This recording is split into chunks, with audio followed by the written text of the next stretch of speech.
সবাই ভালোবাসে, কিন্তু সবাই তা ধরে রাখতে পারে না। আমি পারিনি, অথচ আমি কত চেষ্টা করেছিলাম তুমি জানো না। তোমার হাসিটা, তোমার হাত ধরে হেঁটে যাওয়ার সেই ছোট ছোট মুহূর্তগুলো আমার বেঁচে থাকার মানে ছিল। তুমি যখন প্রথমবার আমার হাত ধরেছিলে, মনে হয়েছিল পুরো পৃথিবীটা আমার হাতে এসে গেছে। আমি কেবল অনুভব করেছিলাম এই মানুষটার হাত ধরে থাকলেই আমি সব কিছু পারবো। কিন্তু সময় বড় নিষ্ঠুর, তুমি ধীরে ধীরে পাল্টে গেলে, অথচ আমি ঠিক আগের মতো ছিলাম।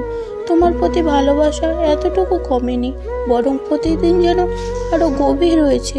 তুমি ব্যস্ত হয়ে গেলে নিজের জগতে, আমি শুধু এক কোণে বসে তোমার একটুখানি খোঁজের অপেক্ষায় থাকতাম। একটা মেসেজ, একটা ফোন কল, বা স্রেফ একটা শব্দ, ভালো আছো তো? কিন্তু তাও পেতাম না। অনেক দিন কেটেছে চুপচাপ কাঁদতে কাঁদতে। নিজেকে প্রশ্ন করেছিলাম হাজারবার, আমি কি কোথাও ভুল করেছিলাম? তোমাকে কি বেশি ভালোবেসে ফেলেছিলাম? তবে কি আমার ভুল ছিল তোমার হাতটা এত শক্ত করে ধরে রাখতে চাওয়া?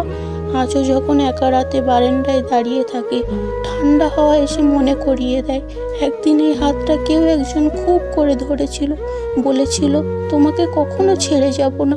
আর আজ সেই মানুষটাই নেই পাশে, সেই হাতটা নেই, সেই উষ্ণতা নেই। তবে আমি আজও চাই, যদি কখনো ফিরে আসো আর একবার যদি হাতটা বাড়িয়ে দাও, তাহলে না ভেবে তোমার হাতটা ধরে ফেলবো।